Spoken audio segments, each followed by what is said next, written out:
প্রিয় দর্শক বন্ধুরা, দিন শেষে আপার প্রাইমারি থেকে আরও একটি গুরুত্বপূর্ণ খবর আপডেট। আগামীকালকে ম্যাট 638 অত্যন্ত গুরুত্বপূর্ণ মামলা লিস্টেড।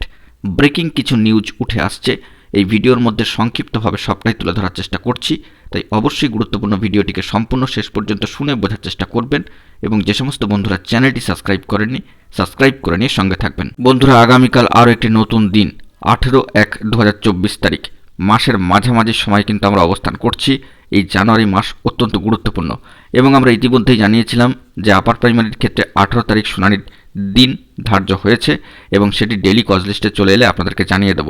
এবং সেই অনুযায়ী সরাসরি আপনারা অন স্ক্রিনে দেখতে পাচ্ছেন মহামান্য কলকাতা হাইকোর্টের ডিভিশন বেঞ্চে 8 নম্বর কোর্টে সম্মানীয় বিচারপতি সৌমেন সেন মহাশয় এবং সম্মানীয় বিচারপতি উদয় কুমার মহাশয়ের এজলাসে আগামীকালকে এই মামলায় স্পেশালি ফিক্সড ম্যাটারে রয়েছে দুপুর 2টোর সময় এবং অনেকটাই উপরের দিকে বলা যেতে পারে টপে অবস্থান করছে 2 নম্বর আইটেমে।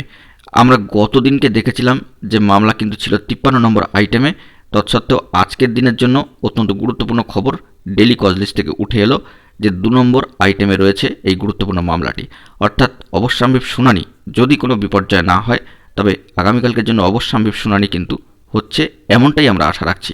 তবে যে সমস্ত গুরুত্বপূর্ণ বিষয়গুলি উঠে আসছে যে গতদিনকেও সম্মানীয় বিচারপতি সৌমেন সেন মহাশয়ের এজলাসে গুরুত্বপূর্ণ যে বার্তা উঠে আসছে সেখান থেকে যে প্রাক্তন এজি সাহেব এসএন মুখার্জি মহাশয় তিনি কিন্তু যে রিজার্ভেশন রুলস এই নিয়ে কিন্তু ডিটেলসে সমস্ত কিছুকে ব্যাখ্যা দিয়েছেন, উপস্থাপন করেছেন।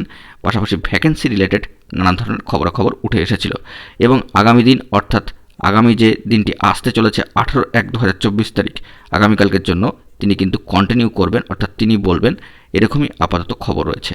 বন্ধুরা, বিভিন্ন সম্ভাবনাময় খবরগুলি আগামীকালকে উঠে আসার সম্ভাবনা রয়েছে এবং দিন শেষে এই গুরুত্বপূর্ণ তথ্যটি সংক্ষিপ্ত আকারে আপনাদের কাছে তুলে ধরার চেষ্টা করলাম। অবশ্যই কালকে শুনানির দিকে আমাদেরকে তাকিয়ে থাকতে হবে এবং গুরুত্বপূর্ণ আপডেট এলে আপনাদের মাঝখানে তুলে ধরার চেষ্টা করব। বন্ধুরা, এখন এই পর্যন্তই। গুরুত্বপূর্ণ আপডেটগুলি পাওয়ার জন্য চ্যানেলটিকে সাবস্ক্রাইব করে নিয়ে সঙ্গে থাকুন। ধন্যবাদ।